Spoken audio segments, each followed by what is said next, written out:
Welcome to A Call to Healing. I'm your host, Melanie McDaniel.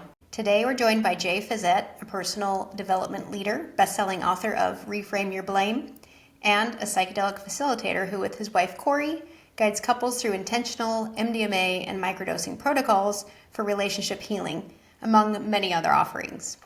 A Call to Healing is sponsored by Senavida, helping practitioners spend more time in service and less time in the back office. Let's get into it. Hey Jay, welcome to A Call to Healing. Thank you so much for being here. I appreciate it, Melanie, as always. So I want to start kind of with your origin story and like where you're from, kind of who you are, background, not all the way fully until now because we need to dig into the depths of it, but kind of the starting point. Okay. Fundamentally, I am a Saskatchewan farm kid. Grew up very rural, have been an entrepreneur my entire life. I think I probably bought my first bicycle and motorcycle from entrepreneurial ventures like as a young kid. And I guess the key in terms of where we're headed today is I spend most of my time in the personal development world. We ran an organization called Personal Best Seminars that became the Creator's Code, put something in the neighborhood of 40,000 people through those courses and programs over a span of a quarter century, 25, 28 years. So this whole evolution and waking up and trying to be our best and learn our lessons and become accountable and make a meaningful contribution in some way, shape, or form has sort of been with me since the very, very, very beginning. That said, I was a late comer or a late bloomer in the world of psychedelics,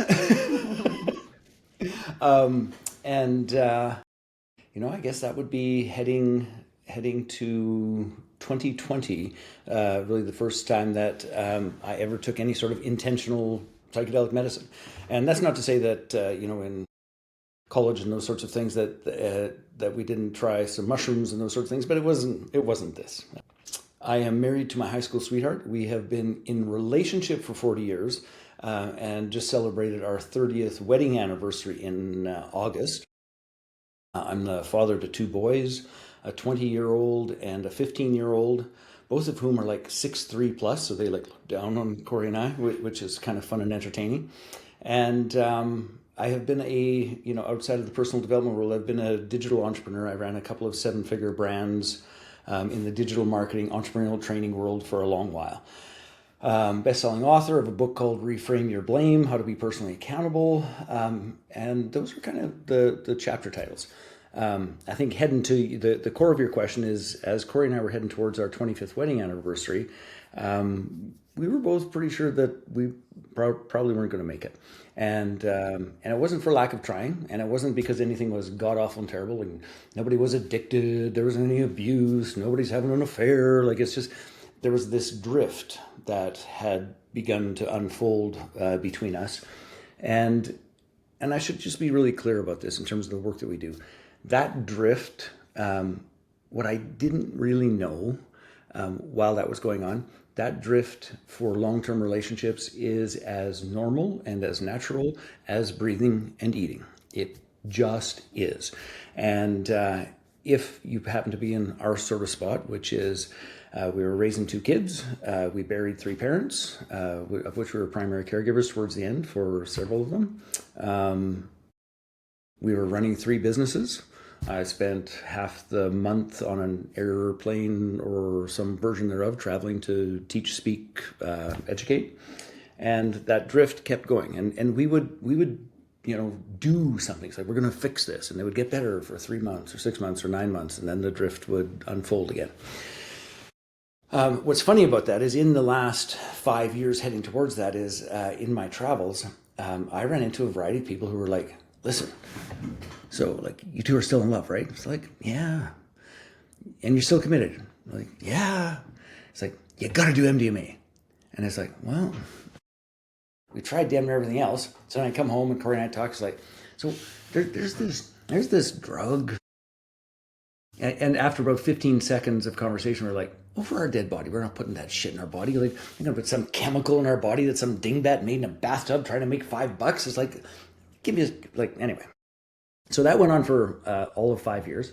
And then at the end of heading into, well, it was February of 2020, almost as a Hail Mary pass, I had a dear friend who had been doing MDMA assisted therapy outside of Santa Cruz. I trusted him implicitly. I trusted that his source of medicine would be fantastic. And he introduced me to the world of psychedelics in an intentional manner. And I was completely and utterly boggled and baffled by that process. Like, it was one of the most beautiful transformational things in my entire life. I came home and it's like, you know what? Everything that we'd ever done before was, it's like this barter system. It's like, I'm going to change this, and then you'll change that, and then we'll change this together. And then you'll change that, and I'll change this, and we'll change this together. And that would always work for a while. And the experience, my first experience in MDMA was like this spotlight from above shining on a brick wall between Corey and I. Every brick had a little excuse or a story about that justified where we were at. That, you know, everybody who's been together 25 years or longer, their sex life goes for shit.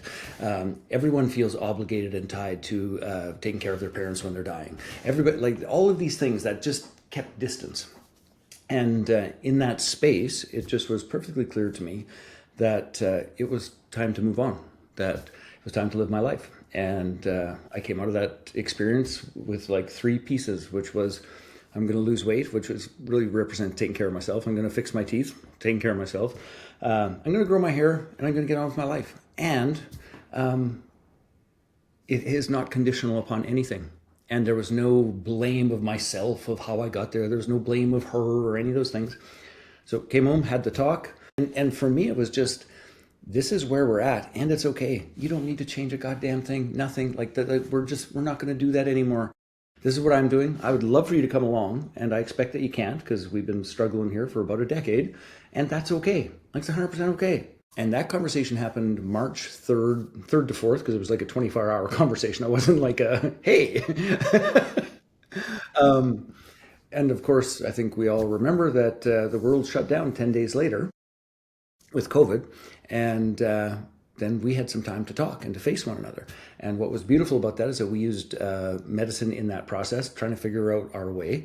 Had thousands of hours of conversation that, I should point this out, and this is a very important part, the intention of which was not to save our marriage. The intention of which was to try to understand and answer this question. It's like, how the hell do 2 human beings who have half of a clue, who have a little bit of money, who have a little bit of support, who are actually still in love, how do we get to this spot where we're done? Like, how the hell did we get here? And quite literally, we just had thousands of conversations from a space of curiosity that transformed us. And without the window opening of the medicine, and I think it's very important to say this out loud, I don't think we'd be together if it wasn't for the medicine. But it's very important to point out that the medicine didn't save us. The medicine opened the door for us to face ourselves and to have the hard conversations and to stand at the edge of, yes, I think we're done, and it's okay, and I still love you, and we'll figure this out. It helped us have those conversations, but it was all the work that we did outside of that that has had us navigate the difficulties and the recreation and the reinvention of ourselves, of our relationship, of our parenting, of our businesses, of. So that was 2020. About 2.5 years later, we went and got certified as psychedelic guides. Not because we thought we were going to do this professionally. We did it because we thought was going to be the best access to educate ourselves, so we can do it safely and intelligently, and get access to one of the high quality labs, so we knew that medicine would be safe. And then sort of people showed up and said, could you help us? Would you try this? And we started a series of beta tests for something that became the connection experience, which is basically this ritual that we invented for ourselves. And it was like, you think anybody else would like that? And, you know, here we are 3.5 years later. We've delivered about 360 of those experiences in terms of supporting them. And it appears people like them. And then that became the beginning of this business that has unfolded with, I think, 7 or 8 different protocols, guide training processes, just all sorts of things, which I'll now stop talking. There's so much to unpack. I just wanted to clarify at the beginning. You said the awakening process. When did that start for you? You said it started pretty early. Well, I landed in a classroom. This is actually kind of funny and sort of par for the course for me, which is when I was about 18, turning 19, I landed in a course that I thought was a sales course. I owned a construction company with a business partner named Andy, and our aim was to increase sales and to be more efficient, all the rest of it. And somehow or another, I end up in this very intense personal development course that I thought was a sales program. And I remember thinking in that very intense 5 days, it's like, what is this woman talking about? Would she just be quiet and get to the selling part? Like, what personal beliefs and all? Anyway, just a bunch of silly shit that I didn't really get or understand on Wednesday, Thursday, Friday. And then, like, by the third day, it's like, hey, maybe this is not a sales course. Maybe. Anyway, those 5 days radically altered my perception of the world, my perception of me, my perception of my place in the world and what was possible. Very, very early, probably between 18 and 19, I got a couple of pretty serious wake-up calls and ass kicks from the universe that were accidental because I thought I was going to a sales training program. But that certainly redirected the rest of my life. You are not giving me enough details. Who is this woman? What is she teaching? Her name is Barb. Okay. It's possible, and I mean this in all seriousness, it's possible she might be one of the few people that I've met in my entire life that was actually a little bit psychic. That it's possible. But I don't know if you're familiar with any of the large sort of personal development courses, LifeSpring, Landmark, Est, Actualizations, that entire family of work. So this would have been a version of LifeSpring in Canada way back in 1988. That particular course was really about how our brain works, how beliefs operate, and if we get to the core of both supportive beliefs and limiting beliefs, this very powerful idea of payoffs and protections, that we do nothing in our life and in our universe unless there's something in it for us. Now, that something in it for us could be safety, could be procrastination, could be a variety of things that can actually cause us an inordinate amount of pain that we want to make external to us. But that whole idea of my thoughts aren't me, and the programming that I fell into, leaned into, or have absorbed consciously, less than consciously in my life is actually something I have influence over and something that I can actually change patterns with. And that, for a late teenager, was awe-inspiring for me. It was like, holy. And then, of course, everywhere I looked in the world, it was like, oh my. And most of them don't understand this. Holy shit. So that's in a very small nutshell. Okay, so our beliefs create our boundaries, basically, and our stories limit us, sort of. Am I on the right track? In a very, very simple way, yes. There is a 15-minute in-depth answer to your question, but Honestly, I mean, I didn't know this part of your story, but it makes a lot of sense because psychedelics do the same thing but faster. So we'll get there. I still have some clarifying questions for the path to get there. So you're 18, 19, you already own a business in construction. And how long until you started the personal development actual business? Well, I went to work for that organization. I didn't start it. I went to work for that organization in 89. And through a very weird and strange turn of events, I took it over in May of 1991. That's a whole nother podcast. But in a nutshell, I was the 18th employee of a nonprofit organization where the board of directors and the employees started fighting. And I was invited by some of the head honchos to be a part of this takeover bid. We all got fired. The organization crumbled, and I showed up and said, "Listen, I'll pay off the debt of the organization if you give me the rights and assets." And they said yes to that, not because they thought I could do it, but they thought if the snot-nosed kid paid off $5,000 of the debt of the, I think it was 55 or 60 then, that would be better than stiffing the universe with the entire bill. And I negotiated a 6-month window in which to do it. And by month 2, the very same people that fired me were supporting me and assisting me in getting rid of the debt.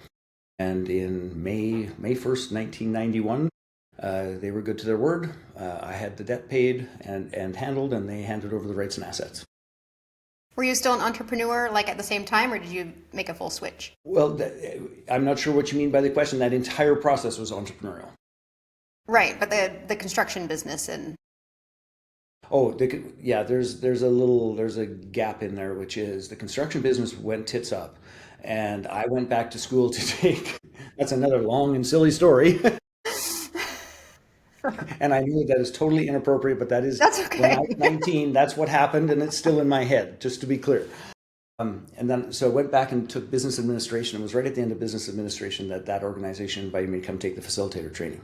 I had 2 years of schooling in between. So all in on the personal development courses at that point. And that's all I And did and from yeah. 1989 pretty much to today in different ways and formats. Yeah, wow. And Corey, when did she jump aboard the ship? That's a good question. It was the end of 91 where she was helping, and then I think it was beginning of 92 where we were full on in. That was our day and night gig. And then shortly thereafter, almost my entire family came to work for me at some stage of the game or another, with the exception of my dad. And that was the next 25 years of my life. Okay. So I'm trying to line this up. So Corey, you call high school sweethearts, but you said together for 30 years Yeah. or Yeah. 40, So but married for 30. we started dating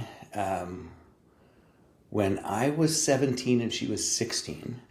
And then when I moved to Calgary, we split up. So we were still friends and in a relationship, even though we weren't exclusive and just dating one another and all those sort of things. So we had enough of a little bit of space there to Make sure. shop and choose, we'll say. Got it. Okay, now fast forward to the story that you told about the marriage getting stale, though just whatever happens in every marriage. And did you guys do any marriage counseling at all, or was it? You know, that's a really good question. So we did not, and it was a large part of our problem, to be perfectly frank. So in the world of doing all of this personal development work, we had come to a self-righteous and erroneous conclusion, which is, what the hell are they going to tell us? And to be clear, we hired a couple of people, and it was like, so just, I think three things. We weren't ready. We were too sort of guarded and protected in our own, like, this is how it should be. And I think it wasn't bad enough, if that makes any sense. Like, it was like there was no big pain, there was no big problem to it. It was just this drift. And I think for those three reasons, we didn't really, we didn't and couldn't find something or someone that we thought would really work for us. And interestingly enough, that's a mouthful, the gentleman who did my first MDMA journey was the very first person that we actually hired to help us navigate with communication and reinvention and all those pieces. And he did a spectacular job. Like, he was so good. Corey and I'd be like, should have done this a long time ago. Was that with What medicine, the hell were we or thinking? was that with medicine when he was So, working with you? not No. usually, not actually. So we did have medicine experiences with him. Like, he guided Corey in her first experience as well. But no, most of it was not. Most of it was the application, the integration of, the insights and the wisdom and the streaming beam of light that would happen in the medicine experiences. And it's like, okay, and how do we make this day to day, moment to moment, and transform our actual house, our actual bedroom, our actual day to day experience. Amazing. Okay, so I think we're caught up now. I want to go into this this retreat that Bet we're not. I'm teasing you.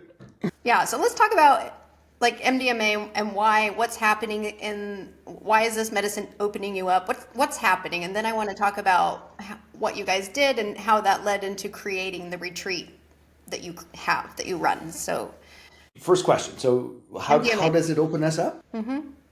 Yeah, like because it's not a classic psychedelic, it's an empathogen. Yeah. MDMA is about the only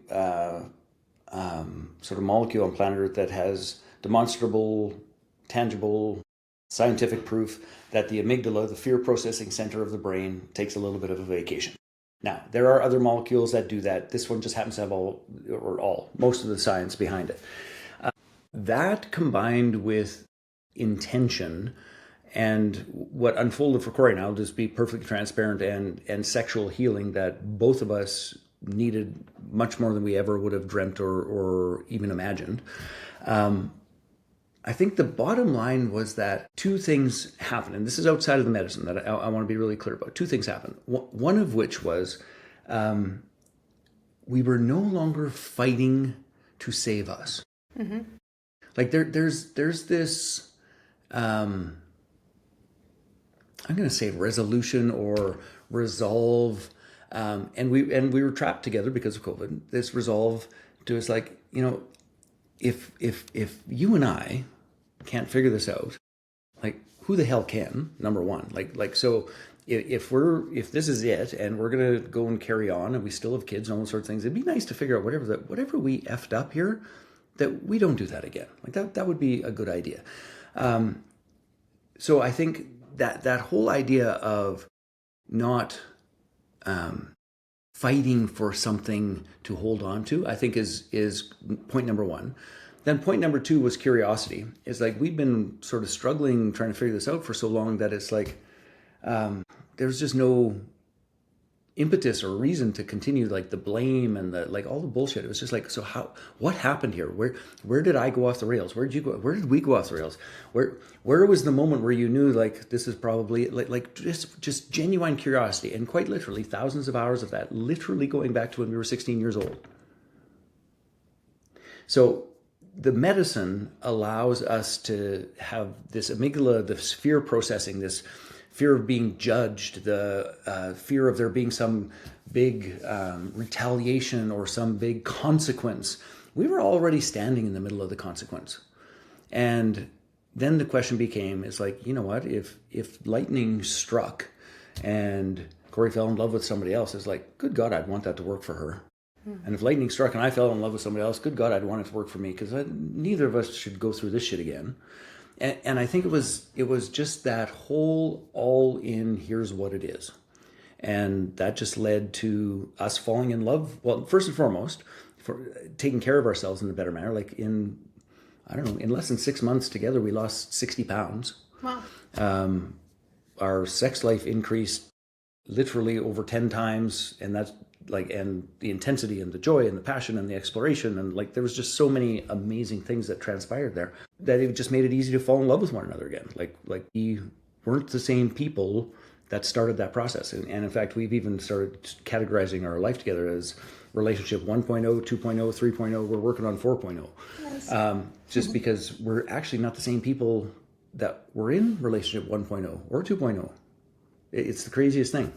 Does that answer your question? Yeah. Yeah, absolutely. I think some people with the amygdala shutdown, like if you have no fear, who are you? What do you want?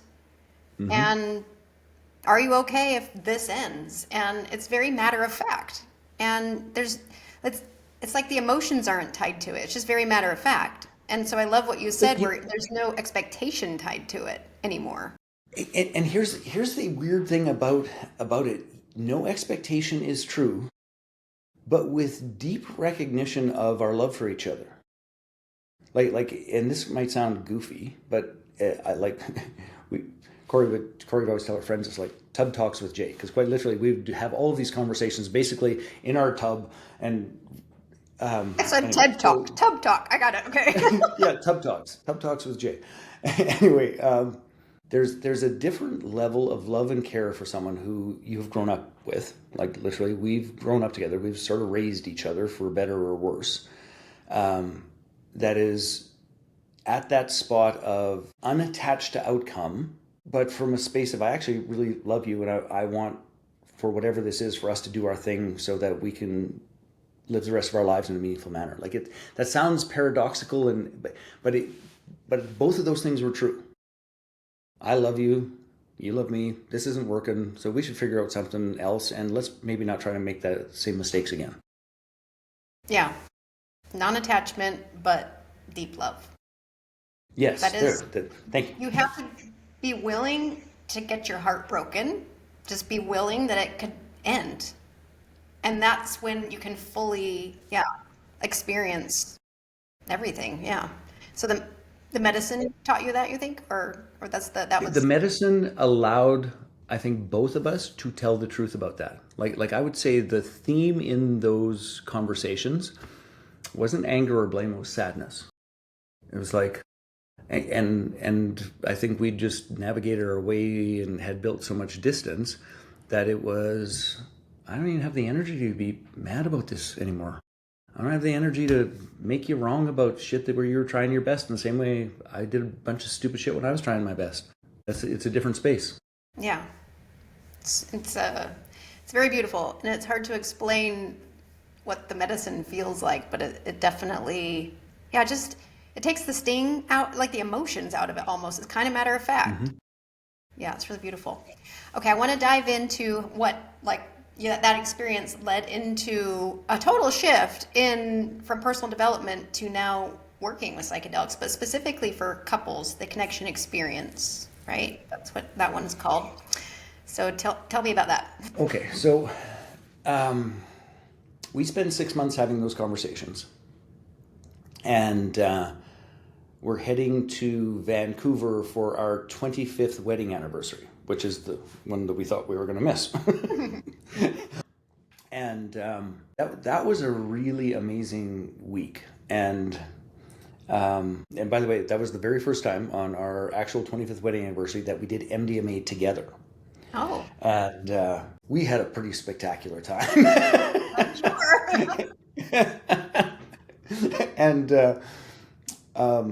And it was that week, and so we had an entire week together. We had this beautiful penthouse in downtown Vancouver. Did a series of medicine journeys, and in the process, and the night actually before doing the MDMA, which is interesting, is that we recommitted to one another that we're going to do our best to reinvent, and that by the way we would officially call the beginning of relationship 2.0. So we recommitted to one another, and then we have this MDMA experience that curls our freaking hair, and I will never forget so long as I live. You may appreciate this or not, but the next day, finally wake up in the morning, we come out to the living room, and Corey's like, "Jake, come here. We've been robbed. It's like the whole place is ransacked." And it's like, we haven't been robbed. Yes, we have. And she goes out to the deck, and there's clothes and shit all over the deck and all the rest of this, and on the deck too. It's like, "Hun, that was us just having fun last night." And she looks around. I will never forget that so long as I live. Anyway, remembers it eventually. Oh yeah, it came back. Anyway, it was to this day one of the funniest things ever. But that experience and the way in which we set that up became the framework of what we call the connection experience. That we have been on a 6-week ritual, quite literally, since August 3rd, 2020. And that process that we created for us to have these moments of truly seeing and being seen by one another and doing our own work and giving to one another in the most meaningful ways that we possibly can, shifted us in deep, deep, deep meaningful ways. So that process, as we got better and better and better at it, in terms of dosing, in terms of preparation, in terms of intention, in terms of integration afterwards, and by the way, in the middle of that, we've hired all sorts of coaches and therapists and counselors and IFS people, and we're doing a bunch of work outside, which is why I said the medicine is fantastic, but that's the opening door. You still got to do the work. That's where that changes. So what happens in a very short span of time is we get people from our world, from the old personal development world of 40,000 people that went through, that quite literally in the middle of COVID show up on our doorstep and say, "Listen, I'm watching you on Facebook, so I don't know what's going on, but whatever you're doing, can you help us?" And at that stage of the game, we're like, no. I mean, at this point, we're just trying to stay married now. that part we've gotten to, but we're not qualified to help anyone with anything. And then, I guess we're going into a year after that. We went and did our certification, and then we began running a little beta test. And how this started is we just said, "Listen, we've been doing something. It's been spectacular. I think it was the opening door to saving our marriage. And we're looking for 10 couples who would like to beta test this experience to give us feedback to see if, in fact, it makes any difference for anyone else." And we did a single Facebook post. I think it was 16 hours later, all 10 of those spots were full. And from that point forward, it has just continued to grow. And it has been one of the most beautiful things we've ever done. Yeah, I feel I mean, I'm not married, but I have a lot of friends that are in 40s, 50s. Yeah, there's this, it's where you start kind of going down maybe your own paths or what is happening? Why bother being coupled? Is my question. Yeah, I mean, here's the chapter title for me. When I'm talking to couples that are asking about this, there's a set of expectations in North American society, particularly, and I know it's broader than that because we get inquiries from Europe. But let's just say North American society. There's a set of expectations that doesn't say this out loud, but if you start paying attention, it permeates everything, which is everything else is more important than your marriage, your school your kids go to, your business, your look or reality of being prosperous, your job, your career, your business, your body, your health. All of those things are more important than the relationship. And somehow or another, the relationship is supposed to just thrive in the space or the cracks between all of the shit and the obligations that, for the most part, and I will say this as clear as I can, that we unconsciously, or I unconsciously, got sucked into. And, from a man's perspective, it's like, pardon my language, what the F else do you want from me? I bust my ass 12 hours a day to make sure that you drive a Porsche and that the kids have this and that, and we have 14 holidays and we have all those sorts of things. Like, chop chop, like in a very sort of indignant and self-righteous manner. It's like, and that's sexy as all get out. And then there's the alternative version, which is, listen, I've been putting up with the kids for 2 weeks while you've been gone, and I'm about standing on my last nerve. Also, not terribly sexy. So this grounding of coping that then turns into parallel lives, and then the parallel lives begin the drift. And if we can't intervene at the coping stage, that's like the folks that we serve best are going, we're coping. We're actually doing pretty good at coping, but this is not sustainable. Like if we're doing this 3 years from now, we're going to be in trouble. If we're doing it 5 years from now, we're going to be screwed. Like those folks tell the truth about this is coping, not creating.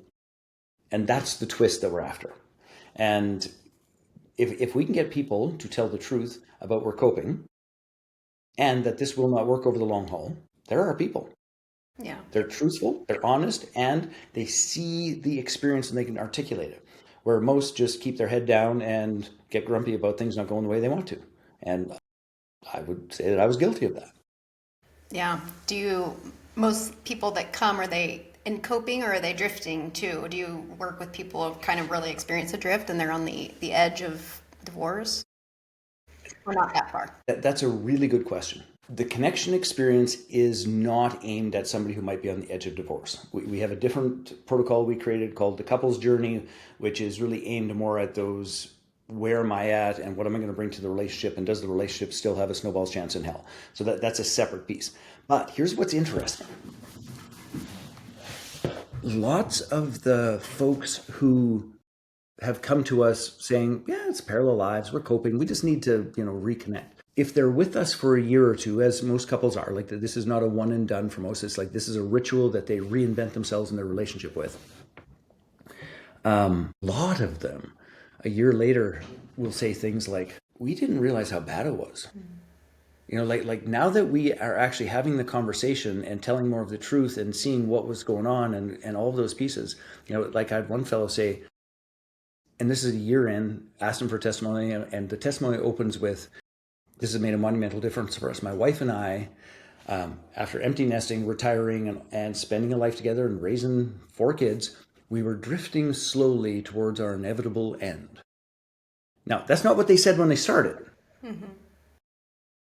But as people tell more of the truth, almost invariably, as the rocks get lifted, as the amygdala goes offline, as the heart opens, as the truth is told, as the opportunity to recreate their life, their relationship, their world, people go, oh shit, we were in a much tougher spot than we even realized. Wow. So it's not that they weren't telling the full truth. They didn't know what the truth was because they didn't know what beauty it could be. Correct. Yes, and they were so busy coping, thinking that's what it is supposed to be, that how bad can this be? They look around, everyone else is coping, everyone else is but when the penny drops and it's like, sweet Jesus, it could be like this. Like, I always, I'll give Take you one silly MDMA and go example about back. that. Yeah, undo that. Know how beautiful that is.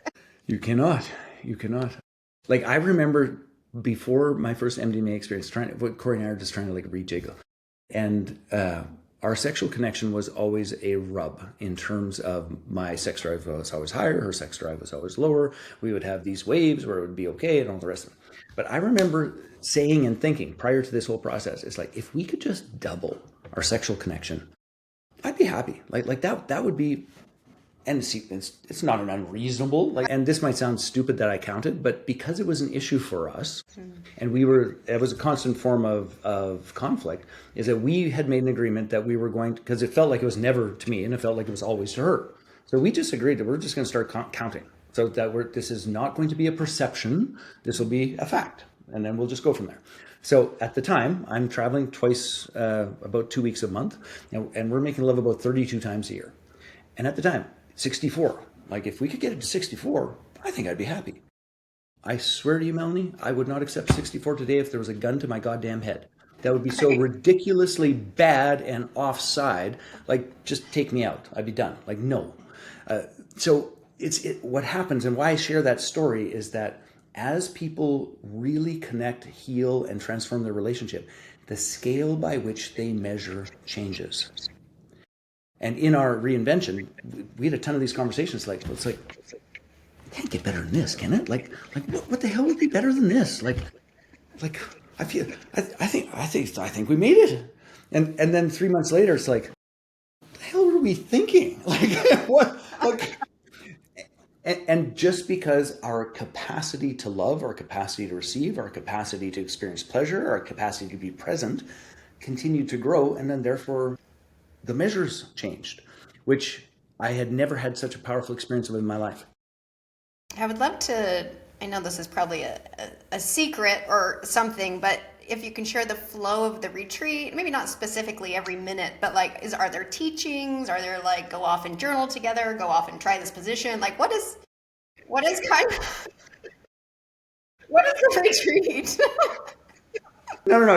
It's actually a really good question, because particularly, by the way, for those who've tried medicine before, and it's like, sometimes people have it in a very therapeutic context, and then what we're doing is like, or somebody's had it in a very recreational context, and then it's like, oh, so it's a little different. So here's the nutshell. So we do a 5-day preparation and intention setting process that is primarily done by text. A little bit of exercise and activity for me to do on my own, some things for us to collaborate on, and that leads all the way through to the single night journey. Those start on Monday. The connection experiences is always a Friday. As a group of couples, we meet together at the beginning of it to reset intention, to handle paperwork, to answer any questions, to make sure that people understand sort of the arc of the evening, which is the heart about what I think your question is. We take the first medicine there, and then they go back to their room. So they've got the privacy to connect and to have the conversations and to have the sexual interaction and to do whatever it is that they've got to do. Now, what's interesting about this is that we divide the evening really into what we would call a 3-part arc. And part 1 is attunement. And it is, I will often use the metaphor of, imagine if you're living a life together, raising kids, burying parents, doing all that shit. You've got a whiteboard, and both of you have been scribbling on the whiteboard, in some cases, not for days, weeks, and years, but for decades. So attunement is this process of clearing the whiteboard, of creating space, of creating resonance and presence, where it's like, we can actually see one another, not the shit that we have to handle between us. And, quite literally, like with Corey, we've, as I said, it's been 5 years. Like, I can tell you almost to the moment within probably 3 to 5 breaths of where it's like, the shit that she's carrying is gone. I will also describe it very often as like, and we give people a bunch of assignments around this attunement pieces to be face-to-face, heart-to-heart, body-to-body touching, ideally. And it's like a portrait photo, which is there's a moment that happens where the rest of the world just gets a little blurry, and the person that you love is in front of you in 4K high resolution perfection. So in the attunement stage, it's just clearing and getting on the same page. Then the next stage is the adventure stage. Now, please understand the adventure stage, depending upon the status of the relationship, could just simply be a whole lot more talking, you can have a little bit more fun. We set up stations around our room, so there's like the rave hallway, there's the massage spot, there's so we get we lean into the adventure and have some fun. And then the end stage, which is the come down rebranded, is the appreciation stage. So when people are doing this work with us, what we know is true is the better and more complete the attunement, the more meaningful the experience. So we give them, like, they get a little bag. So there's like conversation cards. We check in via text about every 45 minutes to make sure they're doing okay. We sometimes give a little suggestion, those sorts of things, so that they can get that as clear and as present as possible. And then the next most significant thing for the quality of the evening is how they manage the transition as a couple. Because you know this from your medicine work, you can never match exactly the space and state of two human beings with two different biologies, and it just doesn't happen, right? So we give them a bunch of tools and processes to navigate that transition from one spot to another. And then a bunch of sort of ideas, activities, and processes to help them enjoy themselves in that scenario. So that's really the arc of it. So the 5 days leading up, this attunement, adventure, appreciation. We do a little coaching debriefing session in the morning, 5 days of text for application integration, and then an integration coaching session about 7 days later. And that's the body of it. And, you know, the night is spectacular and fun and amazing and beautiful. And, you know, we get texts all the time from folks. It's like, this is the best night of my life. Thank you. Like that's not an uncommon text. I bet you we've received 30 of those over the years. So it's like the best of everything.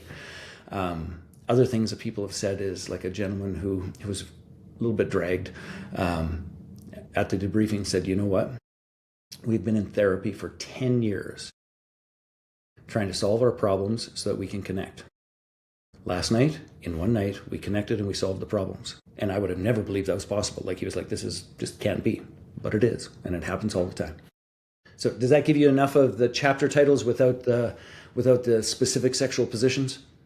Yeah. I mean, I didn't think it was about that, but I was just curious. Well, and here's the thing, Melanie, actually, because I was teasing a little bit when I said that, is that what we find is at the beginning, when couples first start this, there's often 2, 3, even more at times, experiences where there is actually no sex. That is not what is most important for the couple, that they're actually in a space where they can have these conversations and continue to clear the rocks and the blocks and the stuff that's between them. And it's called the connection experience. It's not called the wild sex experience. You know, it's also it's not called the talking forever experience. So they match where they're at and what they need, and that evolves over time. Yeah, and intimacy doesn't mean sex. Intimacy is like seeing each other, being present. Into me you see. So it isn't. From what I understand, I've never had MDMA and done that. I've heard that like it can also affect an erection, that you won't get one potentially. It certainly can. And if you magnify the two medicines that we use, put them together, it is we will often say is like, it is absolute proof that if there's a God is a woman, and she has a sense of humor. Okay. You'll never in the universe are you more turned on and more erotic and all those sorts of things, and it doesn't always work the way you might like. So there's both good and bad news to that, which, by the way, just take it a step further, is that the other thing that can also happen for both men and women is that a man's equipment might work fine in terms of erection, but they can't ever get to the spot of ejaculation and actually have an orgasm, which, and not that those two things are the same, but just not going to work. And for women, sometimes it can hinder orgasm as well. By the way, it's also entirely possible it can magnify it. There's a great number of people, and my dear wife is on it enhances, and she's very fortunate in terms of how all that goes. But it can be different. So there are ways to cope with that in terms of one of the greatest things that happens for couples is that removing the goalpost of orgasm, penetration, the traditional route to making love, gets utterly and completely rewritten. And it's one of the most fantastic things in the entire universe. It's beautiful. So we have about 10 minutes left. There's another topic I wanted to ask you about. Do you think we have enough time to cover it? Okay. Yeah, yeah. So, LSD microdosing. You are kind of an expert on that, and I've done it because of you. I've never done a big release of LSD, but the microdosing is one of my favorite to just be in flow. I get a lot of work done with a lot of dancing in between. So tell me Yes. what you know about that molecule and kind of why it's good for microdosing, whatever you want to share about it. There's a lot to say about that. I know. So I'm just going to start with I'm becoming a bigger and bigger fan of microdosing.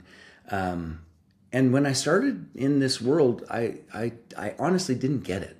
And so I just want to, I want to preface something that I think sometimes doesn't necessarily help folks. So at the beginning of this, Corey and I have challenges. And, we read a lot about microdosing. One of the very first books I ever picked up in this entire space was Mastering Microdosing by a friend of mine, Paul Austin. It's like, I'm diving into this. And it felt like at the time, just a whole bunch of meh.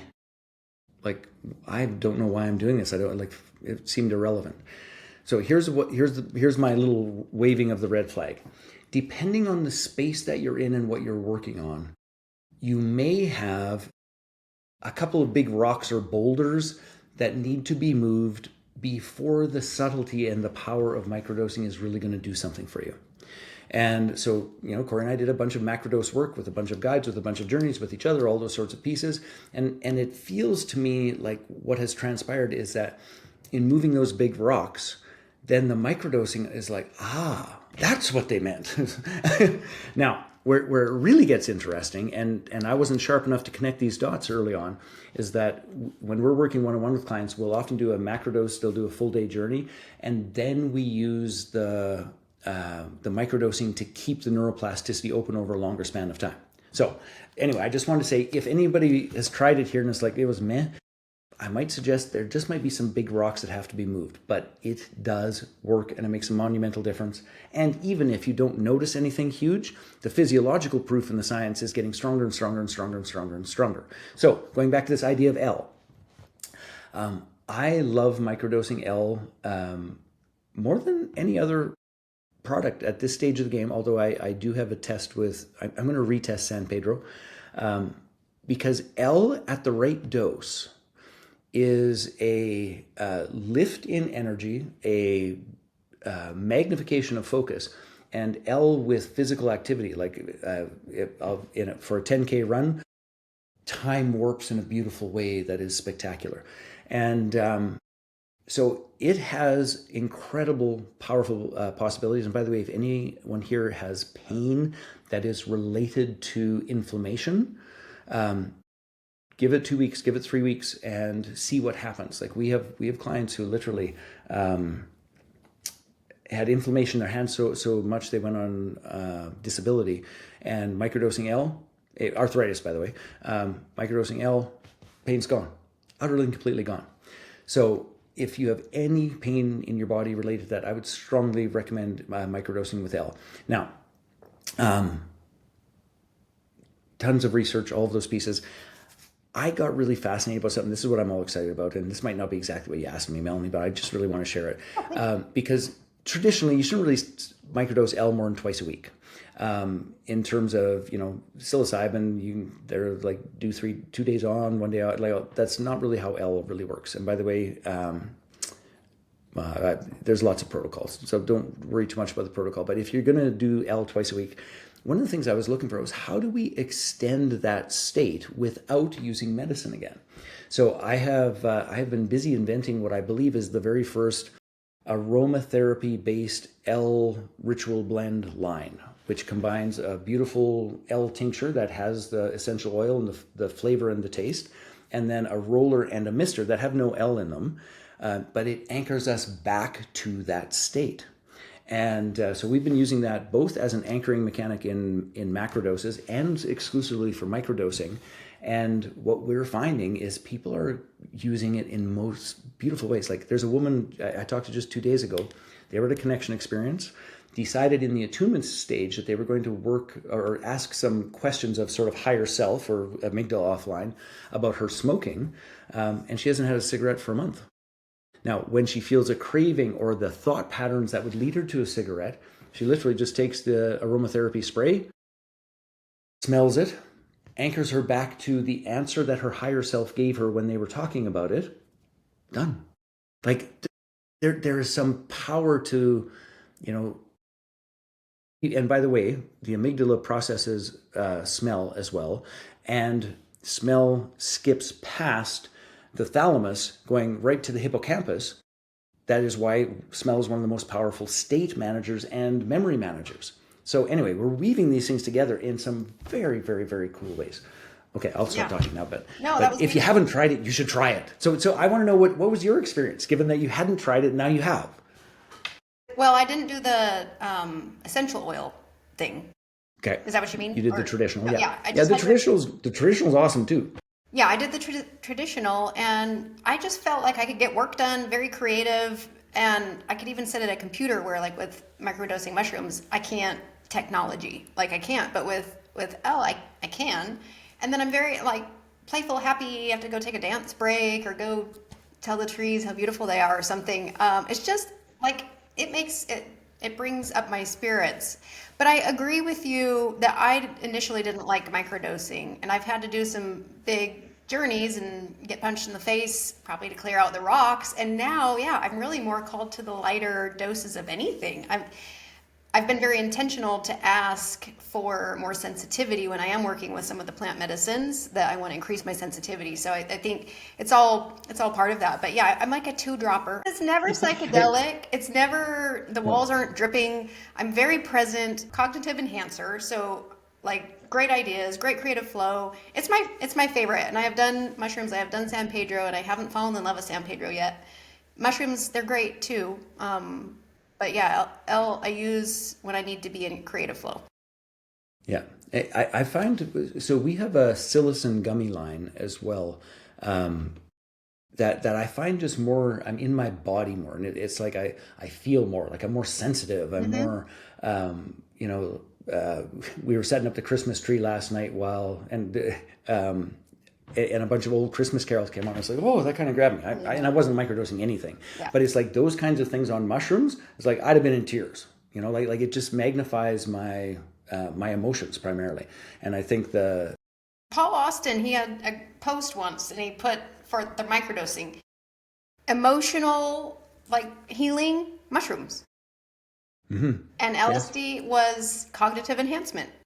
And San Pedro is nervous system regulation. So, I mean, we use these with intention, and they're better in different situations. I'm not sure which one is better in social situations. I didn't like the L with other people around, just to be honest. But I haven't done it too much. I actually couldn't feel it when other people were around. That's fascinating. And so I feel a little bit the same way about mushrooms. But here's, like, we created what I believe is the world's first couples microdosing protocol that combines L and psilocin. And it's really quite fascinating. But the two together as what I'm going to call like a more comprehensive way of being and presence, both emotionally and cognitively, and bringing that to the relationship, unbelievably cool. Unbelievably cool. I have to throw some San Pedro in there and see if you get that nervous system regulation too. Well, it's very funny you say that, because I'm working hard at trying to figure out how to get San Pedro to Canada, because for some people the psilocin just isn't their thing, and what I really do want is for people to be able to alternate, to swap out the psilocin for San Pedro, but stick with the L as the primary carry forward in terms of inflammation, in terms of energy and emotional lift and those sorts of things. I'm going to try it next time on my cycle. Anyway. I have one bad day of pain. I'm going to try the L on that day, see if it does anything. May I just caution you ever so slightly? So this is one of the things, so we're quite literally in the middle of beta testing this whole aromatherapy blend line that we're working on. I think at this stage we got like 52 people in the middle of testing and trying and those sorts of things. It's very, very cool. But one of the things that we're finding, and this is a discernment, This is this is not an official study. This is anecdotal based upon a lot of people's perspective. Just to be clear, and I'm the one collecting it and filtering it and summarizing it. It seems inflammation-related pain, there's a significant shift with. Nerve-related pain doesn't seem to do much, and in fact, at times can magnify the nerve pain. Okay. Now, there are circumstances where the nerve pain is related to inflammation, like in terms of spinal and those sorts of things, and in those cases, we seem to have a little bit of movement. But I think it's worth declaring, if you know it's nerve pain, it may not work, but I think it's still worth a try, because that there might be inflammation around the nerves. Yeah. Yeah, it's beautiful. Well, we're at an hour. I wish we could keep talking, because I think we could keep talking. We hardly scratched the surface on this other stuff, but I'll just have to have you back, I guess. I would love to do that. I appreciate the conversations, and yeah, long and the short is the world just needs more reasonably grounded conversations around psychedelics and what the possibilities are. I agree. Go ahead and share your website and how people can reach you guys, because you've come to the U.S. You're not just in Canada. Yeah, we do come to the U.S. And we don't really have like a big website to share in terms of how we go about things, but you can find me on Facebook. If you Google me, I'm not very difficult to find there. You know what I would really love, and I don't know if this is possible, and we didn't talk about it earlier, so I'll just ask. I have created something called the Functional Psychedelic Manifesto. And it is about creating a new lane and a new way of being with psychedelics that isn't therapy and isn't ceremony. It is this very intentional use. And if there was a way to post that somewhere somehow, that would probably be one of the greatest ways in which, number one, people could really understand what our take is and what our stand is. And I think they can probably find us through there, if that would work for you. A link that we can just put in the show notes? I will get you a link for that, yes. Okay, yeah, perfect. Cool. Thank you, Melanie. I really appreciate this. Yeah, thank you so much for being here and giving me an hour of your time. My pleasure.